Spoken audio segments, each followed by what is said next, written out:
Olá!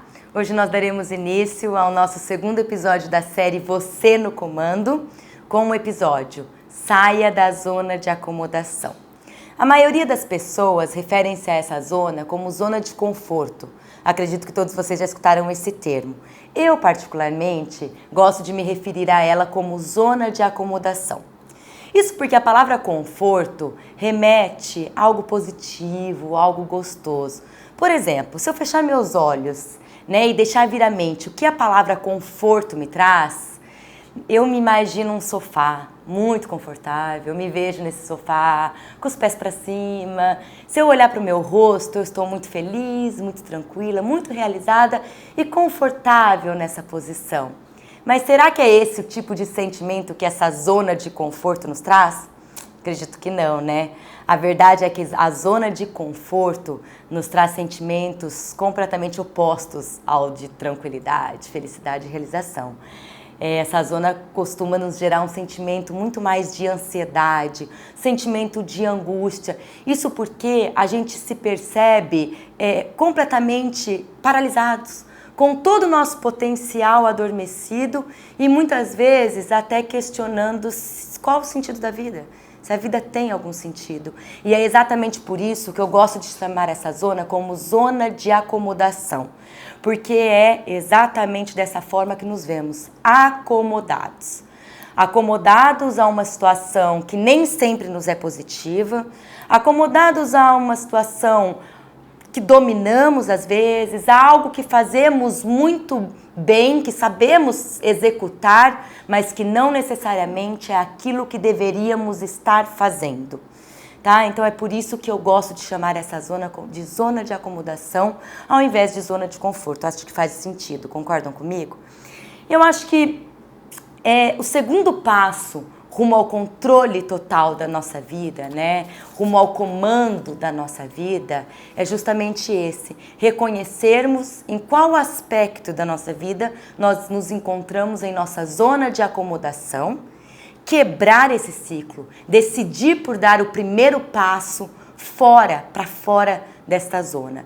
E eu me refiro a qual aspecto, reconhecer em qual aspecto de nossa vida nos encontramos nesta zona, porque não necessariamente a zona de acomodação, ela precisa ser em relação ao nosso trabalho, aos nossos projetos profissionais, ou às nossas metas, o que projetamos para o nosso futuro profissional.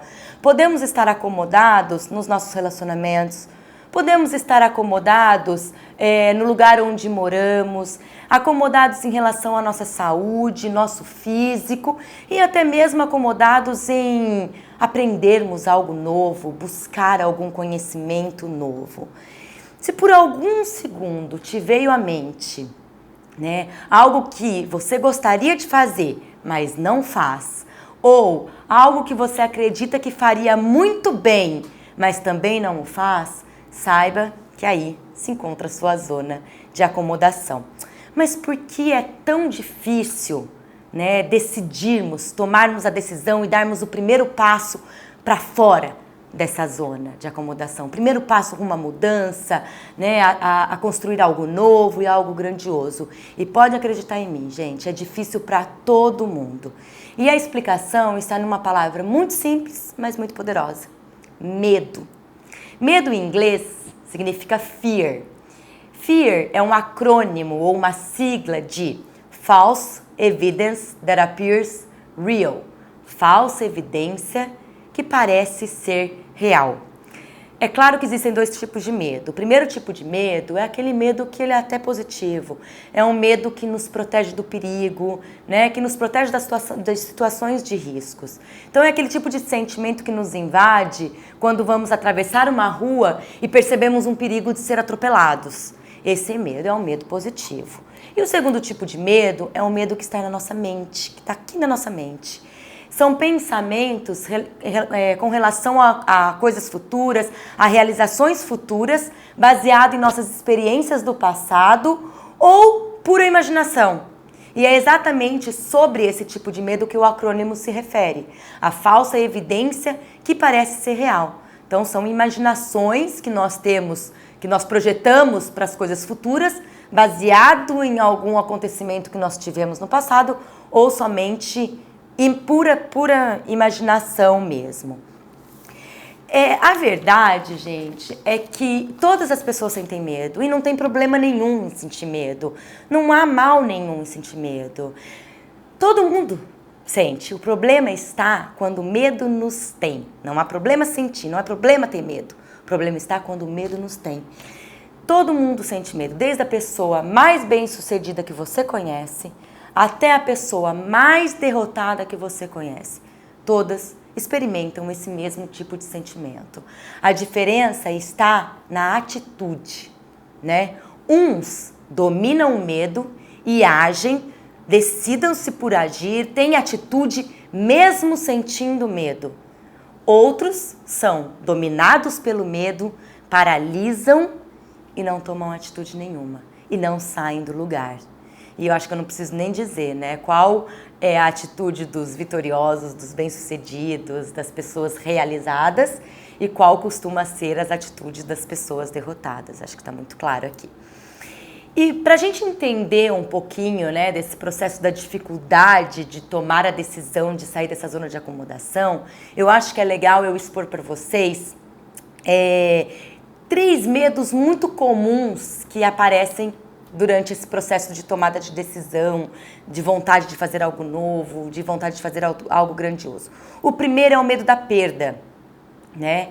O que é o medo da perda? Eu tenho medo de perder algo que eu acho que eu gosto muito, que parece que tá bom. Sabe aquela história do é melhor não mexer porque se mexer vai piorar? Então, isso envolve esse medo da perda, desculpa. Então, é realmente o medo que eu tenho porque eu vou perder algo que eu domino, eu vou perder algo que eu já sei fazer muito bem. Será que vale a pena eu me arriscar para um novo? E aí entra o segundo medo que a gente experimenta muito, que é o medo do processo. Que é imaginar que o processo vai ser muito difícil, que o processo vai ser muito custoso.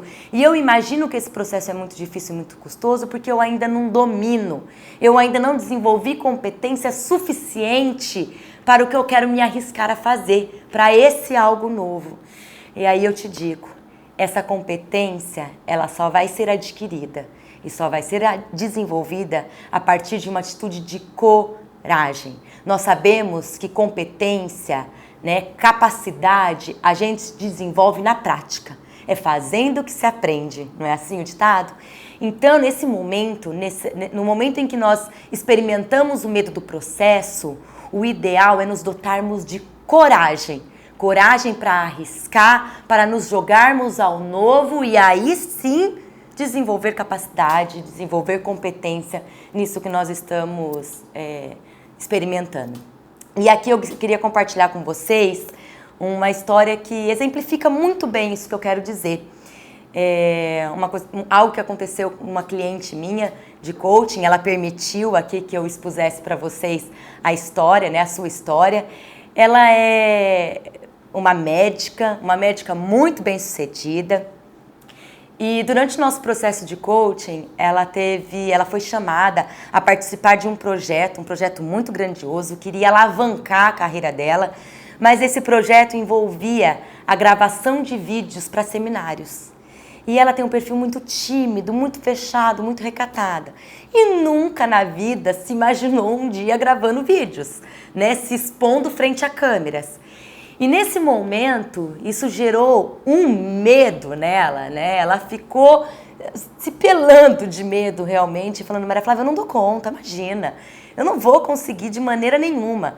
Justamente ela se viu nessa fase do processo, o medo do processo, eu não dou conta porque eu não tenho ainda capacidade de gravar vídeos, né? Eu não desenvolvi a competência necessária para gravar vídeos. E nós fizemos um trabalho muito bacana com ela e aí entrou a atitude de coragem, né? Depois de um processo e de muito trabalho, ela decidiu por fazer, ela topou. Eu lembro que não foi fácil, ela chegou na outra sessão dizendo, nossa, Maria Flávia, realmente, não foi nada fácil, mas eu consegui. E ela se sentiu extremamente confiante. Na semana seguinte, ela foi chamada a gravar um novo vídeo e toda essa confiança que ela adquiriu, né, de ter feito o primeiro vídeo, veio à tona e ela gravou o segundo vídeo com muito mais desenvoltura, ou seja, ela já tinha desenvolvido uma competência, uma capacidade necessária aí para superar esse desafio. Então eu acho que essa história reflete muito bem que nessa fase do processo o primordial é agirmos com coragem, uma coragem que vai nos capacitar. É a atitude de coragem que vai nos gerar essa capacidade, nos dar confiança. E aqui, falando sobre esse teminha que eu falei aqui da fase do medo do processo, eu gostaria de indicar para vocês um livro que fala exatamente sobre isso, que é um livro fantástico de Dan Sullivan, que chama A Fórmula dos 4 Cs. Tá? Vale a pena, quem gostou aí mais ou menos sobre o que eu falei aí da fase do processo, se fez sentido para vocês isso que eu falei, vale a pena você ler esse livro. E o terceiro medo que costumamos experimentar aí na fase do sair da zona de acomodação é o medo do resultado, que nada mais é do que medo da frustração. Eu morro de medo de me frustrar. Então tá bom, eu vou me jogar para algo novo, eu decido fazer algo grandioso, mas e se o resultado não for aquilo que eu espero? E é onde entra o famoso e se, né? A gente observa muitas pessoas, mas e se não der certo? E se no final não for tudo o que eu pensei? E se no final eu não conquistar aquilo que eu imaginei que eu fosse conquistar? Então, também é um medo muito comum. Acho que, para finalizar, o que devemos ter em mente é identifique em qual aspecto você se encontra na sua zona de acomodação. Decida-se por quebrar esse ciclo, por sair dela. Tenha coragem de dar o primeiro passo. É claro, eu sei que não é fácil, né? Não é simples. É preciso que você tenha muito comprometimento, muita força de vontade e, acima de tudo, muita coragem para poder dar esse primeiro passo e sair. Mas eu não tenho dúvida nenhuma que o resultado vai ser além do que você espera. E uma diquinha para, ai meu Deus, mas eu acho que eu não tenho o comprometimento necessário para tomar essa decisão de coragem. Eu acho que o que vai te gerar o comprometimento forte aí para tomar atitude e dar o primeiro passo é que você saiba e tenha muito forte qual é o seu porquê. Encontre qual é o seu propósito de vida. Para que você veio nesse mundo? Para que você nasceu? Esse propósito vai te gerar esse comprometimento. Mas se você estiver pensando, eu não faço ideia de qual é o meu porquê, eu não tenho ideia de qual é o meu propósito, aguenta firme que no nosso próximo episódio nós iremos trabalhar justamente isso. Descubra o seu porquê. Eu vou te ajudar a descobrir o seu propósito de vida, o seu porquê, para que você veio ao mundo. Tem uma frase de um amigo meu, que é um grande palestrante, o Astromar Braga, que ele diz assim: quando temos um porquê suficientemente forte, enfrentamos qualquer como. E é com essa frase que eu termino o nosso episódio de hoje. Espero que vocês tenham gostado, espero que tenha feito sentido para vocês. Vamos lá, vamos dar o primeiro passo. Coragem. Nos vemos no próximo episódio. Um beijo no coração de cada um de vocês. Fiquem com Deus.